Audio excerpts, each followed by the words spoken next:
할렐루야. 말씀을 함께 봅니다. 이사야 55장 3절. 너희는 귀를 기울이고 내게로 돌아 나와 들으라. 그리하면 너희의 영혼이 살리라. 내가 너희를 위하여 영원한 언약을 맺으리니 곧 다윗에게 허락한 확실한 은혜이니라. 아멘.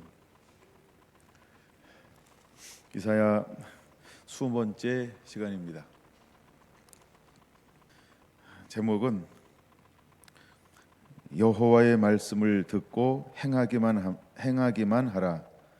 여호와의 말씀을 듣고 행하기만 하라. 이런 제목으로 함께 은혜를 나누겠습니다. 55장에는 그리하면이라고 하는 이런 단어가 세 번이나 있어요. 2절에 이렇게 말합니다. 내게 듣고 들을지어다. 내게 듣고 들을지어다. 그리하면 너희가 좋은 것을 먹을 것이며 너희 자신들이 기름진 곳으로 즐거움을 얻으리라. 이렇게 말하고 있어요. 내게 듣고 들으라 라고 말하고 있습니다. 내 말을 청종하라. 그리하면이라고 말하고 있습니다. 두 번째 그리하면은 오늘 본문 3절에 있죠. 너희는 귀를 기울이고 내게로 나와 들으라. 그리하면이라고 말하고 있습니다. 너희의 영혼이 살 것이다 라고 말입니다. 또 한 번 그리하면은 7절에 이렇게 말합니다. 악인은 그 길을 불의한 자는 그의 생각을 버리고 여호와께로 돌아오라. 그리하면 그가 긍휼히 여기시리라. 우리 하나님께로 돌아오라. 그가 너그럽게 용서하시리라. 이제 돌아올 거에 대해서 말씀을 하고 있습니다. 근데 오늘은 3절을 통해서 함께 좀 은혜를 다루어 보려고 합니다.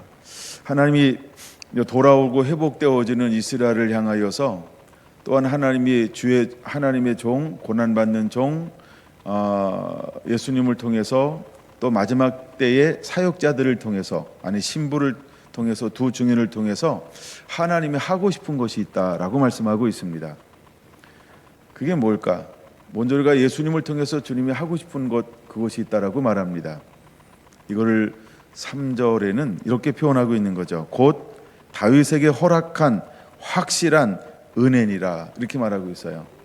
내가 영원한 언약을 맺을 거라고 말씀하고 있습니다.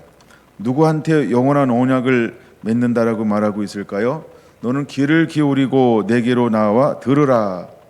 그러니까 하나님의 말씀을 청종하는 자에게, 말씀을 듣고 행하기만 하라. 말씀을 듣고 행하는 자에게 하나님은 영원한 언약을 맺을 거라는 거예요. 근데 그 언약은 누구와 맺었던 것을 다시 하나님이 기억해서 집행할 것이냐? 다윗에게 맺었던 언약이다. 이렇게 표현하고 있는 것입니다. 하나님은 언약을 맺는 걸 좋아하세요? 먼저 우리가 가장 대표적인 언약, 그러면 어떤 언약일까 이런 생각을 한번 해봅니다. 아마 아브라함과 맺었던 언약일 겁니다. 창세기 12장 1절에서 3절.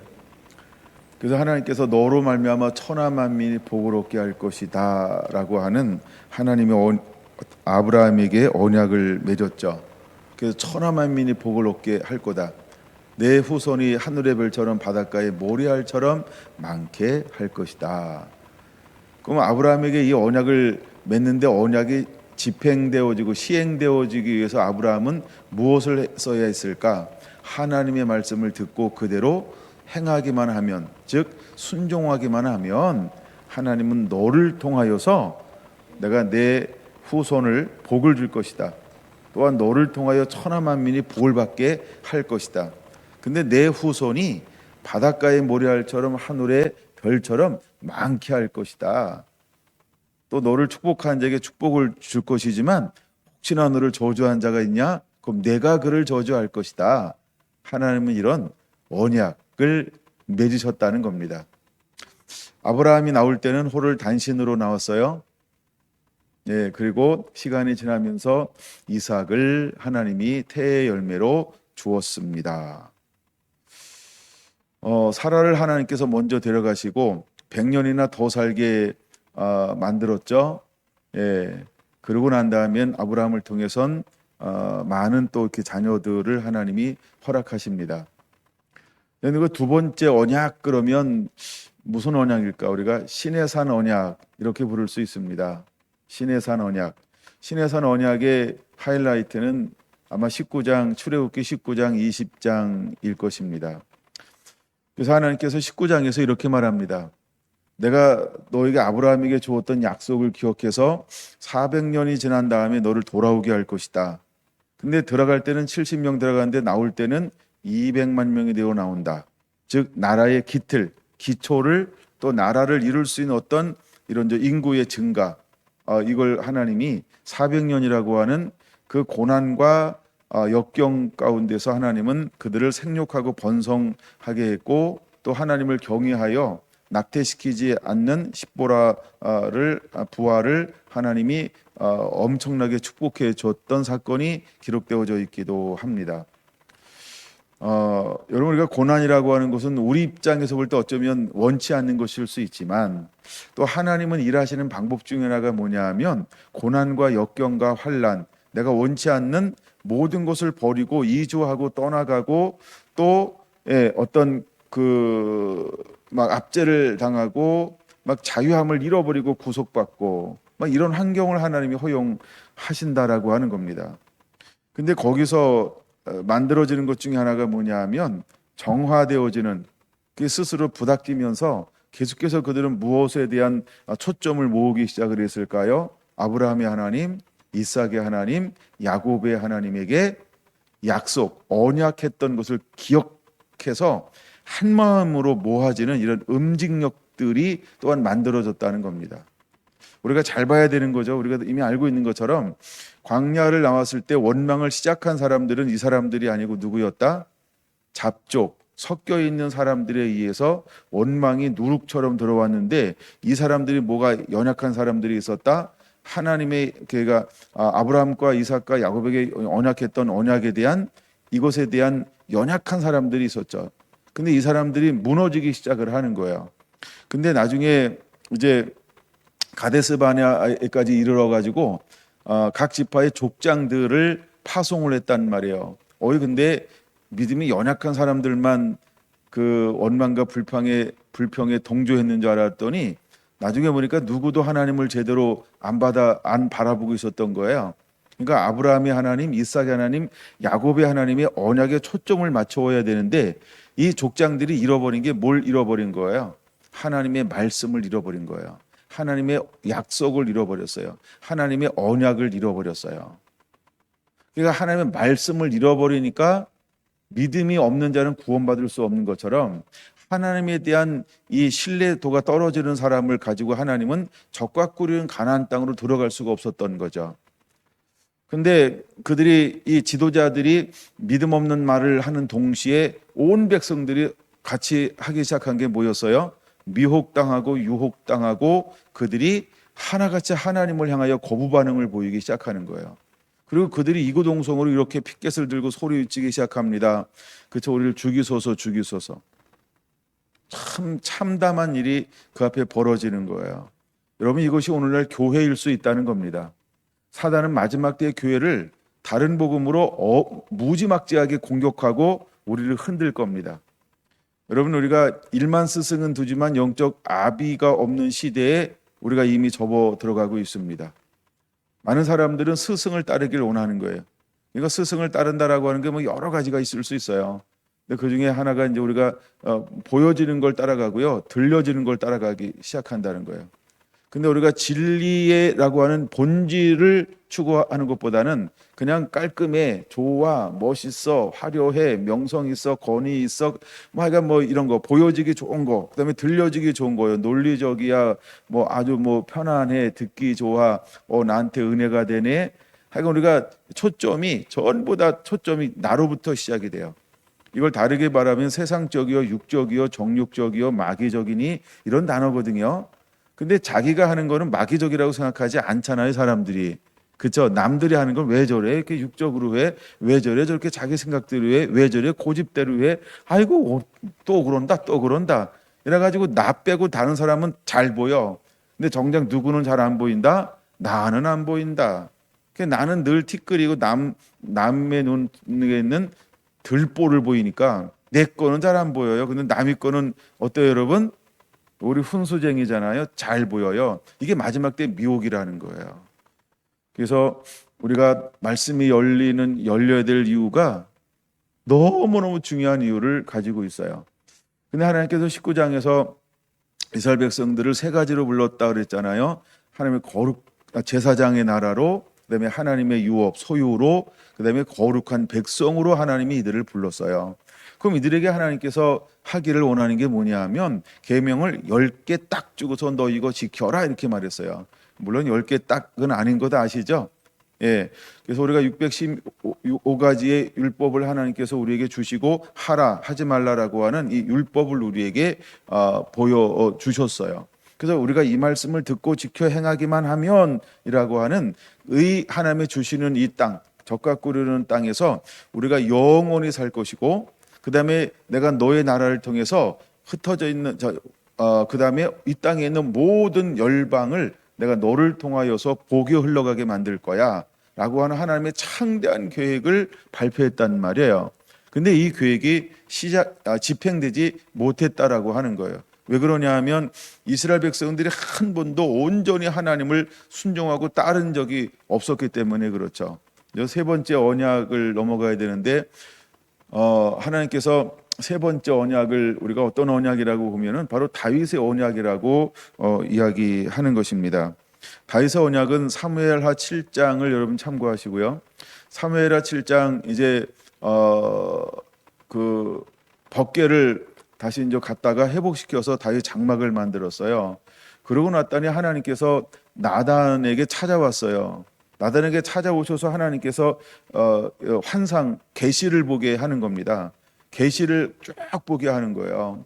그랬더니 그러고 난 다음에 다윗이 하나님 앞에 기도를 하는 것이 이제 기록되어져 있는 것이 사무엘하 7장인데 이제 중요한 거 몇 개가 있는데 그 중에 하나가 나단이 이렇게 말합니다. 다윗에게 왕이요, 그냥 당신에게 당신 마음에 있는 것을 행하소서. 아마 하나님께서 그거를 다 이루실 겁니다. 이렇게 이야기합니다. 자, 이제 하나님이 나단에게 만나서 중요한 것 중에 하나가 뭐냐 하면 먼저 아들을 줄 것이고 또한 그가 집을 지게 될 것이다. 뭐 이런 말을 하는 거예요. 근데 이 예언의 말씀을 듣고 난 다음에 다윗이 뭘 붙잡냐 하면 내가 그렇다고 한다면 하나님을 위해서 집을 져야 되겠다는 소망을 씨앗이 그때 심겨지기 시작을 하는 거예요. 그리고 이 씨앗이 확 드러나는 게 언제냐 하면 밧세바 사건 이후에 내가 버림받을 수도 있었잖아요. 이 위기를 만나고 난 다음에 그는 이거에 대해서 강렬한 소망이 되는 거예요. 내가 언제 죽을지 모르겠구나, 뭐 이렇게 생각했을지도 몰라요. 근데 그 용서함 받고 난 다음에 그가 어떤 갈망을 가졌냐 하면 회개할 때 그가 기도했던 것 중에 하나가 이거잖아요. 내가 하나님의 집에 문죽을 있는 것이 좋사오니 나를 버리지 마옵소서. 그러니까 하나님의 임재에 대한, 영광에 대한, 천국에 대한 강렬한 소망이 일어난 거예요. 근데 하나님께서 내가 왕이 되고 언약궤를 회복하고 났을 때 나단 선자를 통해서 하는 계시의 말씀을 주었는데, 예언의 말씀을 주었는데 그것 중에 하나가 뼈를 때리는 게 하나 있었어요. 그게 뭐라고요? 집을 질 것이다. 이 단어가 쑥 들어온 거예요.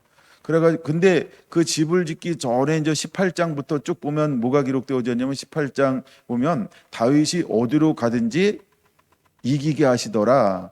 그러면 이제 집을 짓는 게 우선이 아니고 다윗에게 먼저 사역의 우선순위는 하나님이 원하시는 대로 나라를 확장시켜서 하나님이 원하는 이 사이즈까지, 지경까지 정복하는 거였어요. 이 일을 막 무지막지하게 10여 년 동안 막 해 나갑니다. 그러다가 우선순위를 다윗이 부르심에 뒀단 말이에요. 계시나 예언을 잊어버리고. 왜냐하면 그 예언은 너를 통하여 이렇게 말하지 않았잖아요. 누굴 통해서 하신다 그랬어요? 하나님이 내 아들을 통하여 이렇게 말씀하시는 거죠.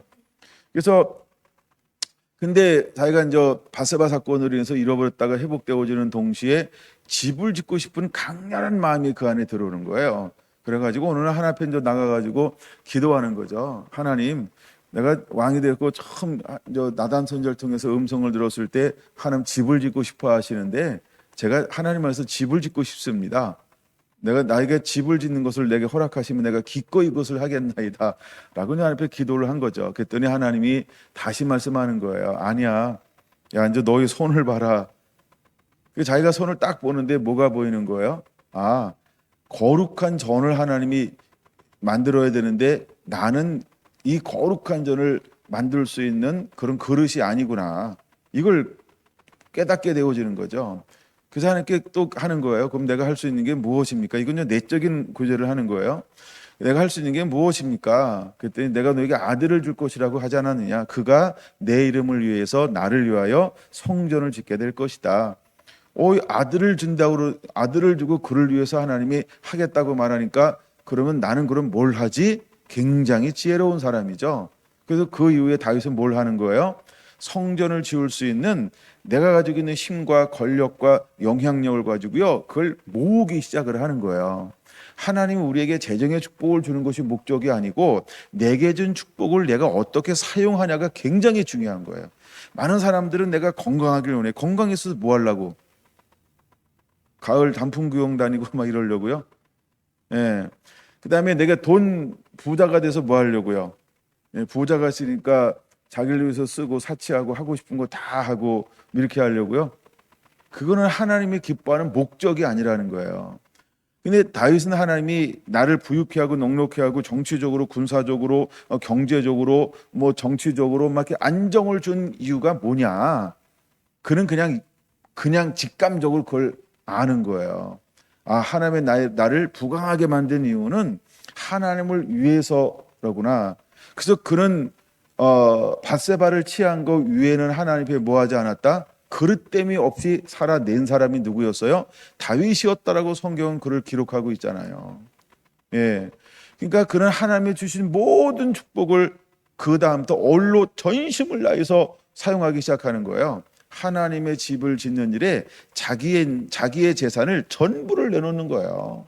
그리고 백성들도 올리 하나로만 딱 이렇게 스펙트럼처럼 해서 하나로 마음을 모으는 거예요. 그래서 성전을 짓기 위한 필요한 모든 것들을 그가 할 수 있는 한 전부를 다하여 온 마음을 다해서 이것을 하기 시작을 하는 거죠. 그리고 그는 아들 솔로몬을 만나게만 하면 무슨 이야기를 했을까요? 하나님이 내게 보여줬던 이 성전에 대한 것을 끊임없이 그에게 나누고 또 나누고 또 나누고 또 나누는 거예요. 하나님은 내가 너를 통하여 집을 짓기를 원하신단다. 이것은 너의 소원이 아니고 하나님의 뜻이란다. 너는 이것을 순종하여 받드는 자가 되어야 한다. 근데 하나님께서 성전을 지을 때 이렇게 지으라고 말씀했다. 내가 힘이 닿는 동안 나는 이것을 위해서 전부를 다하여 이걸 한다. 이런 끊임없는 이런 교제와 양육과 가르침을 했던 것이죠. 그래서 솔로몬이 왕이 돼서 1,000번제를 드렸을 때 하나님께서 찾아오셨잖아요. 그때 그가 하나님 앞에 뭘 구하든가요? 주여 나는 이 많은 백성을 다스릴 수 없사오니 다스릴 수 있는 하나님의 지혜를 주세요. 그 지혜를 달라고. 이걸 누가 가르쳐 준 걸까요? 기를 잘 봐야 돼요. 솔로몬의 기에. 솔로몬의 기에 보면 뭐가 있을까요?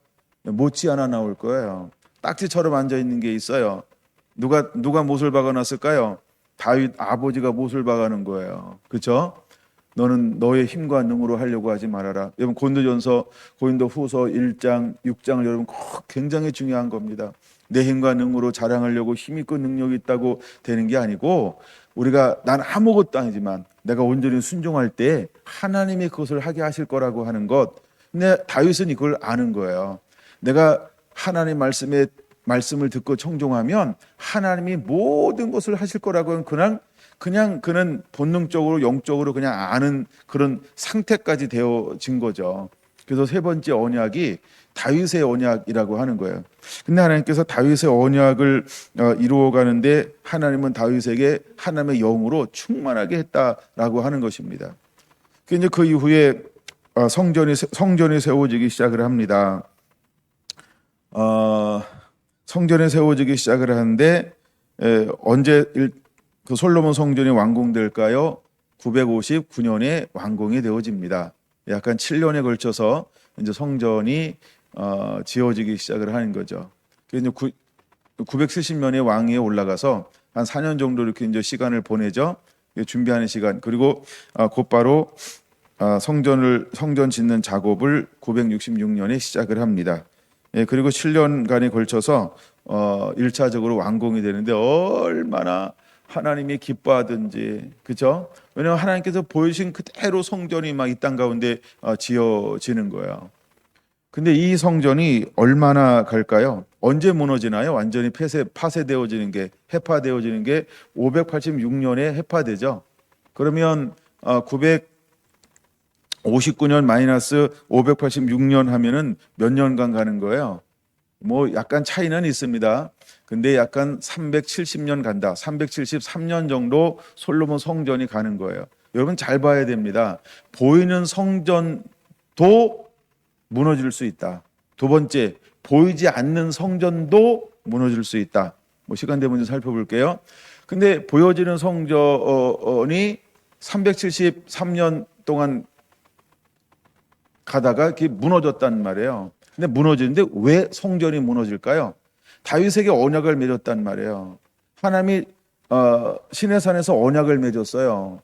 근데 시내산 언약은 반드시 네가 순종하면 복을 받고 순종하지 않으면 내가 너희를 똑같이 할 것이다. 이게 하나님의 언약 아닌가요? 근데 우리는 이렇게 듣고 있는 것 같아요. 난 널 네가 잘하든 못하든 무조건 나는 네 편이야. 우리가 이렇게 생각할 수 있다는 거죠. 아니라는 거예요. 그죠? 하나님께서 아담을 만드시고 하나님께서 아담에게 뭘 줬을까요? 이걸 우리는 자유의지라고 표현합니다. 자유의지는 뭐냐면 초이스, 선택할 수 있는 권리를 하나님께 누구한테 위임해 준 거예요.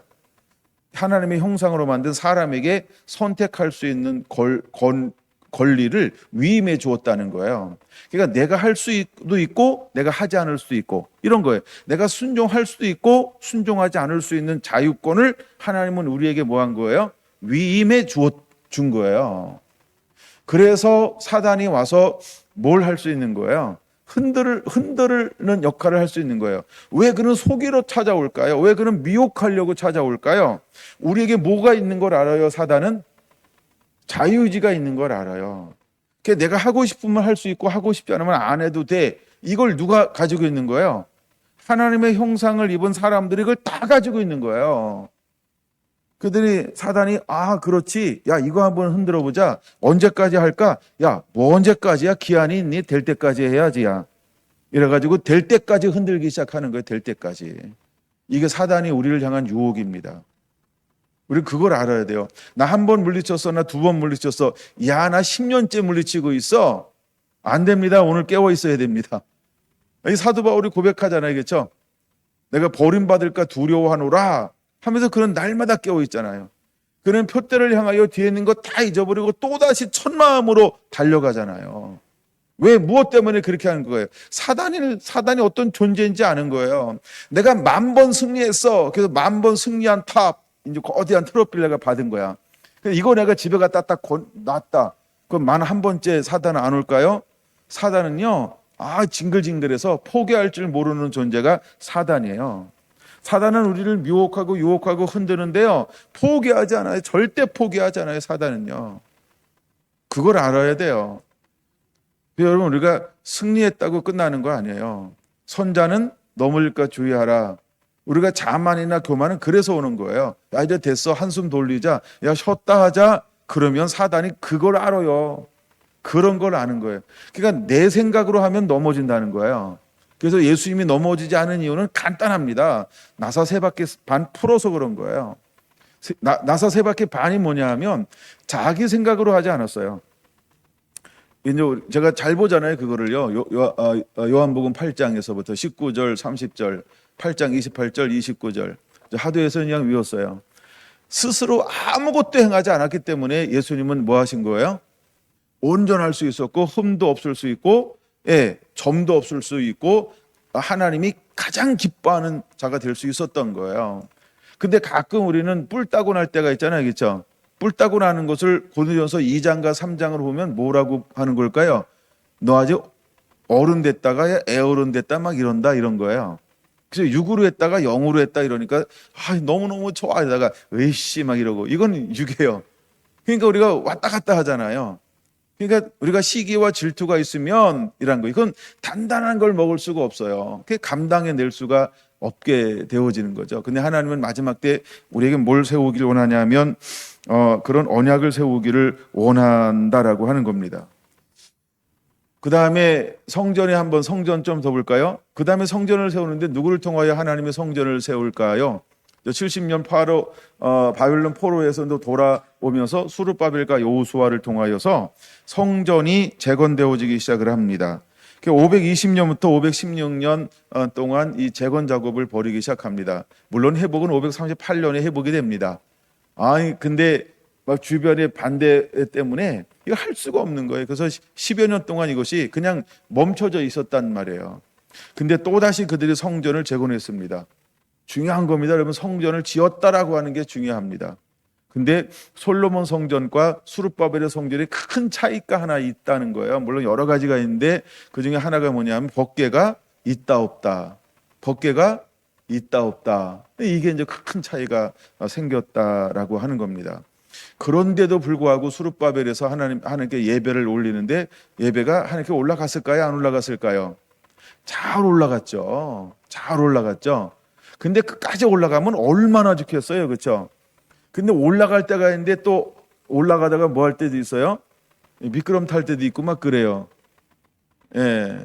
조심하셔야 됩니다, 여러분. 올라갈 때는 재밌잖아요. 내려올 때 힘든 거예요. 우리가 간절이라고 하는 게 올라갈 때 좀 괜찮은데 내려올 때는 충격을 더 받는데요. 여러분, 우리의 신앙도 올라갈 땐 다 좋아요. 막 다 춤출 거예요. 근데 내려올 때는요. 참 힘들잖아요. 그렇죠? 여러분, 내려올 때 그때 우리가 깨어 있고 조심하셔야 돼요. 할렐루야. 근데 헤롯 성전이라고 부르지 않고 헤롯은 성전인데 헤롯이 했던 건 뭘까요? 성전 증축이에요. 증축. 예, 성전을 보수하는 작업을 몇 년 동안 했을까요? 46년 동안 했다는 거예요. 근데 오늘날 예수님께서 요한복음 2장에 보니까 이렇게 말합니다. 야, 내가 이 전을 헐라 내가 3일 만에 지으리라 이렇게 말씀하시는 거예요. 요한복음 2장 19절 21절까지. 그랬더니 사람들이 묻는 거죠. 이 양반아, 이거 46년 동안 지었는데 당신이 3일 만에 지을 수 있다고? 이렇게 하는 거죠. 이걸 우리가 사후정 시리즈 중에 하나예요. 서로 이야기하는 맥이 다른 거죠. 예수님은 뭐에 대해서 말씀하고 싶은 거예요? 몸된 성전에 대해서 말씀을 하고 싶어 하시는 거예요. 여러분 잘 보세요. 보이는 성전은 하나님 자신의 성전이었어요. 그렇죠? 근데 예수님께서 재림하실 때 이 땅 가운데 다시 한번 하나님께서 만들 것인데 이게 이제 에스겔서 40장부터 48장까지 기록되어져 있어요. 우리가 이 성전을 무슨 성전이라고 말을 해요? 새 예루살렘 이렇게 말하죠. 새 예루살렘 성전이라고 말을 합니다. 근데 그게 하늘에서 내려오는 거죠. 거기서 우리가 이제 1000년 동안 왕노릇하는 이 땅 가운데서 하나님께서 그 성전의 모형을 다시 한번 회복할 거예요. 어쩌면 다윗의 장막의 모형이 건물로 됐던 솔로몬의 성전의 모형으로 된 그것이 확장되어져서 이 땅 가운데 다시 한번 보여지는 성전이 세워지는 거죠. 이걸 우리는 새 예루살렘 성이다 이렇게 부릅니다. 근데 그거는 하나님이 머무시고 보좌가 있는 곳이에요. 그래서 우리가 요한계시록 22장에 보면 거기는 뭐가 쓸데없어요?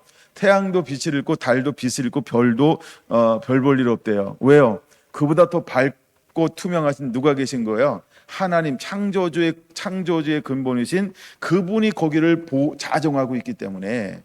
할렐루야. 또 하나 성전의 개념이 있는데 그게 뭐냐 하면 몸된 성전이라는 거예요. 원래 하나님께서 에덴 동산에 사람을 지으시고 난 다음에 보여지는 성전 10,000평 이런 거 안 만들었어요. 100평 이런 거 안 만들었어요. 우리처럼 우리 몇 평이죠? 성전이 잊어버렸어요. 네. 120평 이런 거 하나님이 안 만들었어요. 뭘 만들었을까요? 몸된 성전을 만들어 줬어요. 하나님은 누구 하나님이 몸된 성전으로 만나는 걸 기뻐했을까요? 아담과 하와는 몸된 성전이었어요. 이 다윗의 언약 속에 무엇이 숨어져 있냐? 첫째, 성전에 숨어져 있고요. 두 번째는 만왕의 왕이 숨어져 있는데 이분이 누구예요? 11장에 말하는 그 다윗의 이새의 뿌리에서 나올 메시아 예수 그리스도를 말하는 거죠. 지금 다윗의 언약 얘기하고 있는 겁니다. 그래서 하나님은 뭘 회복하기를 원할 거냐면 몸된 성전을 회복하실 거라는 거예요. 근데 하나님께서 몸된 성전을 회복하면서 또 뭘 회복하기를 원하는 거예요? 보여지는 성전에 대해서 하나님은 우리에게 계속해서 그림자로 모형으로 주었어요. 근데 이제 실체이신 누가 왔어요? 예수 그리스도가 이 땅 가운데 오셨어요. 근데 실체이신 그분만이 다시 우리 가운데 회복할 수 있는 게 뭐냐 하면 몸된 성전을 회복할 수 있다는 거예요. 여러분 고린도 전서 3장 16절 한번 보세요. 16절, 17절 보면 이렇게 나와요. 하나님의 저는 조건이 있는데 뭘 가지고 있어야 될까요? 더럽히면 이렇게 말합니다. 그렇죠? 17절에 보니까 더럽히면이라고 말하죠. 누구든지 하나님의 성전을 더럽히면 이렇게 말해요. 그럼 하나님이 그 사람을 어떻게 하시겠다는 거예요? 죽여버리겠다 이렇게 하는 거예요. 뭐 어려운 단어 아닌데 잘 안 보이나 봐요. 네, 하나님이 그 사람을 죽여버린다, 멸한다 이 말은 하나님이 나를 유업으로 받지 못하게 한다, 심판받는다, 지옥 간다 이 말이에요. 뭘 하면? 성전을 더럽히면. 그럼 성전을 더럽힌다라고 할 때 사단 자체가 어떤 존재일까요? 더러운 영 그러죠. 그러니까 이 세상 신이라고도 표현하는데 사단이 내 몸을, 내 마음을, 내 생각을, 내 가치관을, 내 의지를 내 안에 사단이 나를 다스리고 지배하고 통치하고 있으면 이걸 일컬어서 우리는 뭐라고 표현할 수 있다? 더러운 놈, 더러운 년, 더러운 사람이 되는 거예요. 그렇죠? 근데 이 하나님은 이제 내 몸이 더럽혀지길 원하지 않아요. 그러면 여러분 우리가 더러워진 것을 깨끗하게 하는 유일한 방법이 하나 있어요. 지금요. 다 아시죠? 이걸 우리는 회개라고 말할 수 있습니다. 그럼 우리가 이제 뭘 해야 되느냐? 회개하는 자가 되어지는 거죠. 회개 왜 하는 거예요? 하나님이 원하시는 전을 회복하기 위해서 필요한 게 회개예요.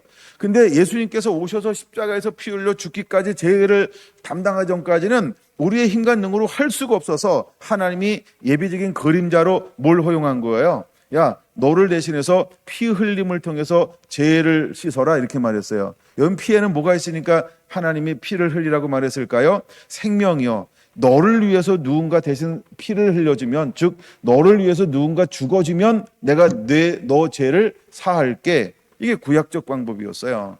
근데 하나님은 이 방법을 계속해서 하지 않고 예비하신 게 있죠. 누굴 예비하신 거예요? 하나님의 아들이라고 말하는데, 메시아라고 말하는데, 이것을 끊임없이 보여주는 게 뭐다? 구약이라는 거예요. 구약은 하나님께서 오셔서 뭐 할 거라는 거예요? 죽으실 것이다, 피 흘려줄 것이다, 죄를 사할 것이다. 여러분 시브리서는 이걸 너무너무나 많이 이걸 종합적으로 아주 전문적으로 기록하고 있는 게 시브리서예요. 여러분 시브리서를 또 보시기 바랍니다. 그래서 예수님께서 오셔서 한 제물이 되어서 피 흘려주심을 통해서 단번에 그가 죽으심으로 통하여 우리 마귀에게 뺏겼던 그 죄의 값을 치루었다라고 말합니다. 죄의 값을 치렀으니까 이제 또다시 우리가 죽어야 되지 않잖아요. 그래서 이제 우리가 무엇을 통해서 하나님께 나갈 수 있는 거예요? 성찬이라고 하는 걸 통해서, 성찬을 통해서 예수님의 몸과 피를 기념하고 그것을 내가 먹고 마심을 통해서 주님 앞에 나갈 수 있어요. 근데 그 성찬에 참여하기 위해서 우리가 해야 될 것 중에 하나가 뭐냐 하면 회개라고 하는 거죠. 나 자신을 돌아보고 내 몸을 정결케 한 다음에 이 성찬에 참여하는 것이지요.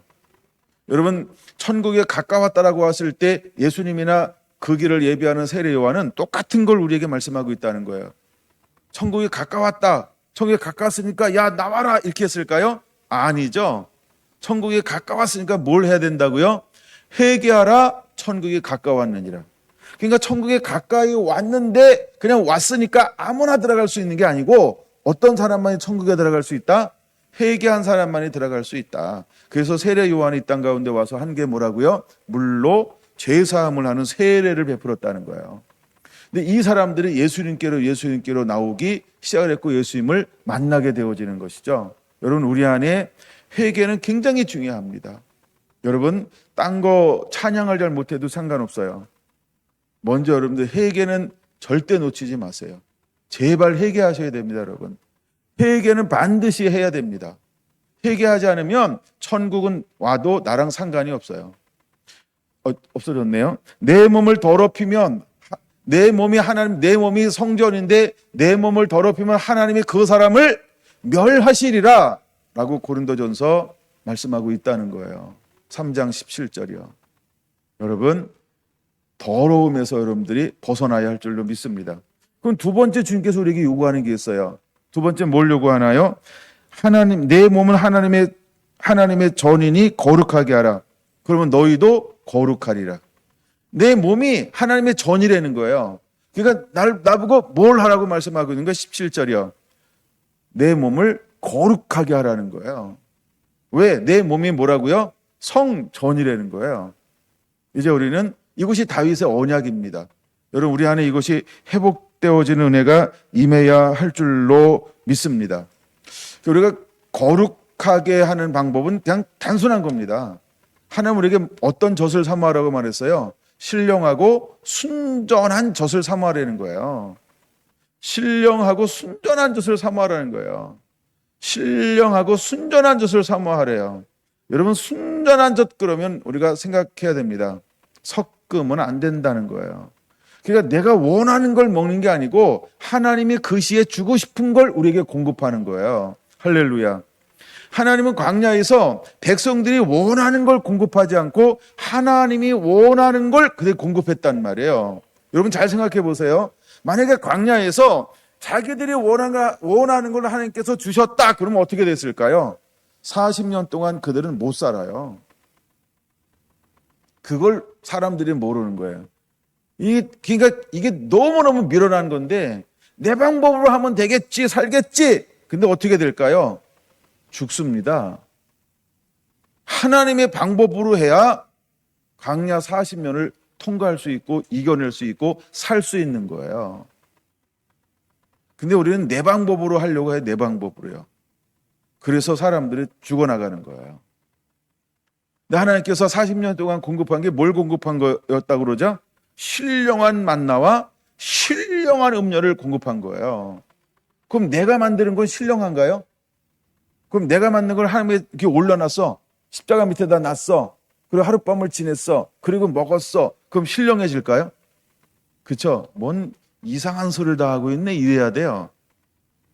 여러분 우리의 방법으로 만들어내는 걸 아무리 하나님 앞에 갖다 놔도 이건 뭐예요? 변형이 되지 않아요. 그럼 우리는 뭘 하는 자가 되어야 될까요? 순종하는 자가 되는 거예요. 할렐루야. 근데 순종이 어려운 건가요? 순종이 쉬운 건가요? 빨리 맞추려고 하는데 좀 더 확인해야 되는데 갈등하고 있어요. 자, 고린도전서 이 3장에 보면요. 거기는 하여간 뭐 여러 가지가 있어요. 마태복음 7장으로 하나 볼게요. 마태복음 7장으로. 마태복음 7장에 주여 주여 하는 자가 다 천국에 들어갈 것이 아니고 구원받는 사람은 어떤 사람이 구원받을까요? 그렇죠. 다만 하늘에 계신 내 아버지의 뜻대로 행하는 자라야 구원하리라 이렇게 했어요. 근데 우리가 착각하고 있는 게 하나 있어요. 착각하는 게 있어요. 그게 뭘까요? 나 오래 신앙생활 했고 나 은혜 받았고 그렇죠. 나 또 은사도 있고 야 나 말씀 제대로 훈련 받았어. 뭐 이런 거 다 가질 수 있죠. 뭐 야 나 박사가 2개고 요새는 박사가 5개 있는 분들도 있더라고요. 예, 할 일 없으니까 계속 공부하신 분들도 많이 있고 그래요. 하긴 하게 멋있긴 해요. 근데 자 보세요. 근데 중요한 게 뭐냐면 하늘에 계신 내 아버지의 뜻대로 행하지 않는 자는 뭘 행하는 자라고 23절에 말하고 있나요? 불법을 행하는 자들은 이렇게 말하고 있어요. 그러니까 하나님께서 내게 하라고 한 걸 내가 하고 싶어서 하는 건 전부 불법이라니까. 내가 하는 게 전부 불법이라고 말하는 거예요. 그게 수용이 되나요? 안 되나요? 여러분은? 불법과 합법이 여러분 수용이 돼요? 안 돼요? 이거 보통 은혜가 아니면 아마 여러분 다 고개 돌리고 있을지도 몰라요. 오늘 목사님 못 먹는 말씀을 하네요. 어렵습니다. 이래가지고 떠나갈지도 몰라요. 아니다. 쉬운 거 할 때 다시 들어야지 하고. 여러분 집에서 예배하는 게 얼마나 쉽겠어요? 나 집에서 예배하는 분들이 어떻게 예배하는지 하나도 몰라요. 막 체크하고 싶기도 하고 막 그래요. 5분 단위로 막 이렇게 도장 찍으세요 뭐 이런 거. 예. 제가 이제 보통 시작하기 전에는 그렇게 열어놓고 오는데, 하여간 제가 내려오기 전까지도 예배하는 분들이, 그도 안 나오는 분들이 더 많잖아요. 근데 숫자가 몇 개 안 돼요. 아, 부부가 있어서 그렇구나. 하여간 뭐 그래요. 그러니까 예배하는 분이 있고 안 하는 분이 있고 막 그래요. 네 마음대로 살고 주님 마음 뜻대로 살고 두 가지 유형이 있어요. 자기 할 거 다 하고 난 다음에 이제 막 이렇게 할 수도 있고 뭐. 그러나 하여간 여러분들이 우리가 불법과 합법이 뭐냐는 거죠. 불법과 합법이 뭐냐는 거죠. 여러분, 우리가 불법을 행하는 자들, 이제 22절, 23절에 보면 우리가 주의 이름으로 뭐 할 수 있다? 선지자 노릇할 수 있다, 귀신 쫓아낼 수 있다, 병 고칠 수 있다라고 하는 거예요. 근데 우리가 그거 했다라고 해서 하나님이 기뻐하냐는 거야. 아니라는 거예요. 그렇죠? 그거 아니라는 거예요. 여러분, 저는 가끔 좀 이렇게 사람을 잃어버리는 이야기를 가끔 합니다. 제가 사역할 때. 예. 왜냐하면 정말 갈망과 사모함이 사역하는 나보다도 없이 나왔어요. 그렇죠? 그때 너무 안타까움들이 막 일어나는 거예요. 정말 갈망하고 원하고 사모하고 막 전부를 드리고 바치고 막 이래야 돼요. 예. 근데 가끔은 그러지 않은 것들을 볼 때 내가 살짝 좀 이렇게 올라오는 게 있기는 합니다. 제가 또 어느 내가 교회를 가가지고 이제 이렇게 집회를 할 때에도 뭐 동일한 거예요. 막 안 사모해. 그리고 자꾸 시계만 보고 막 이런 거 있고 뭐, 그 기도나 많이 해주시지 뭐 이렇게 말씀을 길게 해요. 뭐 이렇게 할 수도 있고. 그다음에 옆 사람 기도를 많이 했는데 왜 난 짧게 기도했더 뭐 이런 거 가지고 또 막 승질 내는 분들도 있어요. 예. 하여간 그런 거예요. 자, 우리가 불법이 뭐냐면 내가 앞서는 거예요. 자, 그 불법을 이제 뒤에서 보여주는 게 뭐냐면 모래 위에 집을 짓는 사람들 전부 불법이에요. 집을 지을 수는 있어. 그렇죠? 이제 성전 얘기하고 있어요. 성전은 두 가지가 있다. 보이는 성전과 보이지 않는 성전이 있다. 근데 원래 하나님은 아담에게 뭘 만들어줬다? 보이지 않는 성전을 만들어줬다. 근데 타락한 이후에 하나님은 뭘 식양을 보여줬다?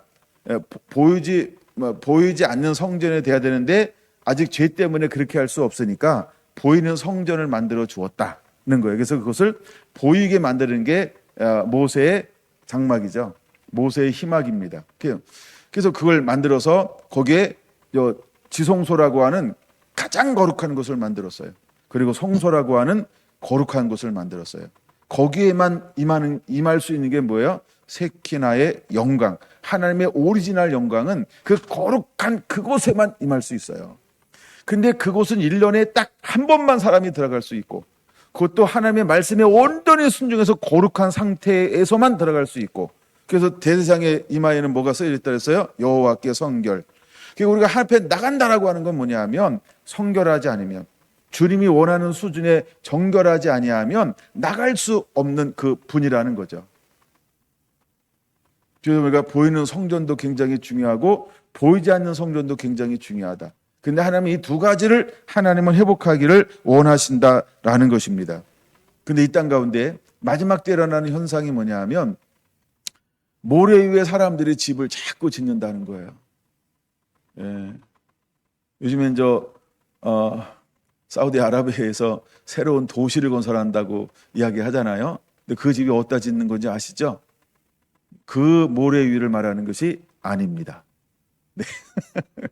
예, 그 모래 위를 말하는 게 아닙니다. 여기서 말하는 모래 위라고 하는 것은 자기 방법으로라는 게 모래 위라는 겁니다. 말씀을 듣고 순종하는 자는 어디다 집을 짓는 거라고요? 반석이라고 말합니다. 여러분, 우리는 어디다 집을 짓는 자가 되어야 될까? 반석 위에 지어야 합니다. 할렐루야. 반석 위에 집을 지어야 합니다. 여러분, 누가 천국에 갈까요?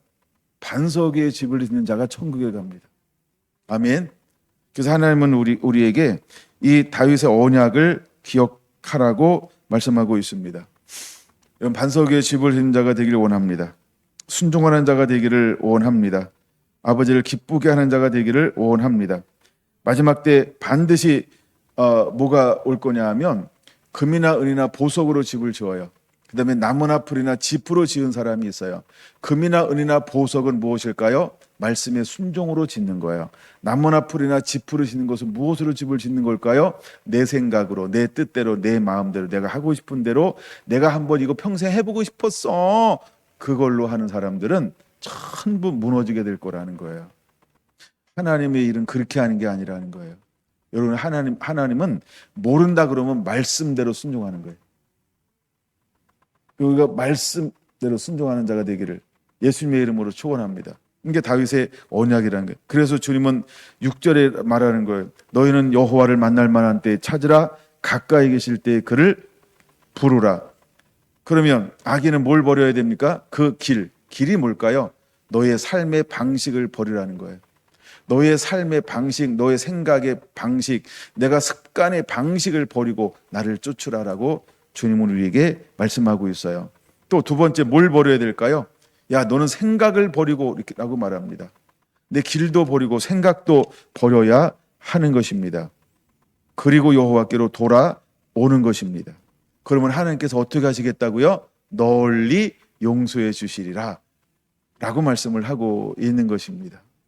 사랑하는 성도나 성도 여러분, 여러분들이 이사야서의 말씀을 읽어나가면서 두 가지를 겸비하는 그런 시즌이 반드시 되어야 합니다. 첫째는 시대를 읽을 수 있는 은혜들이 임해야 합니다. 나 큐티했다. 그걸로 여러분 족하면 시대를 읽어낼 줄 아는 자가 되기를 저는 원합니다. 두 번째는 여러분들이 주님의 신부로 단장되어지기를 원하는 것입니다. 할렐루야. 이제 장로님만 남겨놨죠? 나누시는 분. 그럼 제가 이제 방향을 정해줬어요. 그렇죠? 방향을 나름대로 정해줬는데 여러분들이 방향에 대해서 타치를 했는지 안 했는지는 여러분들이 아실 것이고, 그래서 여러분들이 똑같은 방향을 가지고 가고, 그 다음에 이제 지금까지 올렸어요. 뭐 올리지 말라는 게 아닌 선물로 받았겠다고 포기하면 이제 다시 가져와. 자, 치사해도 어쩌게 할 수가 없어. 가끔은 한번 그렇게 한번 해봐야 되는데, 아이고 내가 어떤 면에서는 또 그렇게 또 모질질 않아가지고. 자, 그럼 여러분 우리가 정말 이사야를 통해서 여러분들이 씨름하면서 이 2달 동안 나는 우리 성결한 성도 한 분 한 분을 건데 그런 마인드가 좀 이렇게 만들어지기 원하는 거예요. 말씀을 통해서 이 시대를 자꾸 보려는 거 씨름. 예, 요즘 여러분들 큐티가 자꾸 짧아지고 있어요. 예, 원인이 어딘지 모르겠어요. 누가 컨트롤하는 건가? 왜 뭐 짰나요? 이걸 단합이라고 표현할 수 있는데 왜 이렇게 짠 것처럼 짧아지고 있어요? 왜? 예, 단답형으로 막 쫙 지쳤어요 벌써? 주의여. 예, 힘이 넘쳐야 되는 거 아닙니까? 가면 갈수록 막 아니 또 지금 있는 말씀은 막 흥미진진하잖아. 오히려 7장부터 29장까지가 재미는 없지. 그 이후부터는요 무지무지 재밌는 거예요. 이사야는. 예, 근데 앞에는 재미없는 걸 재밌게 했고 익히 재미있는 걸 너무 많아서 그런가 너무 짧아지고 있고 누가 예. 여러분 아니 해가 빨리 진다고 여러분들도 짧아지면 나간 제 마음의 소원이 있어요. 여러분 이사야는 반드시 우리에게 뭘 보여줄 수 있냐면 시대를 분별할 수 있는 영적인 눈을 키우는 힘을 줄 수 있어요. 할렐루야, 할렐루야, 아멘. 예, 전 이사야가 그런 면에서 재밌어요. 뭐 저라고 뭐 통뼈입니까? 제가 뭐 특별히 뭐 참고하는 게 있는 것 같아요? 없어요. 특별히 참고하는 거 없어요. 그냥 제 서재에 있는 주석, 그냥 그 성경 뒷다 읽기, 그거 위에 별로 없어요. 그냥 일단은 성경을 막 읽는 거예요. 예. 근데 하나님이 읽을 때마다 은혜를 주셔서 길어지잖아요. 너무너무 오늘도 막 얼마나 가슴이 설레는 마음으로 내려왔는지 몰라요. 왜냐하면 막 이 말씀 쓰고 어떻게 하나님이 이런 걸 우리에게 숨겨놓았을까? 그리고 이걸 어떻게 하나님은 우리가 보기를 원하는가? 뭐 이런 거요. 그러나 그 다음에 두 번째는 우리가 정말 주님 마지막 때 어떤 신부가 돼야 되는가? 신랑을 담아내는 신부가 되기를 원하는 거예요. 신랑을 담아내는 신부여야 합니다. 이걸 우리에게 그렇게도 하나님께서 보여주고 싶은 곳이 이사야서라고 하는 거예요. 여러분, 이걸 끝나고 났을 때 여러분들은 달라지는 신부여야 합니다. 아멘. 기도하겠습니다.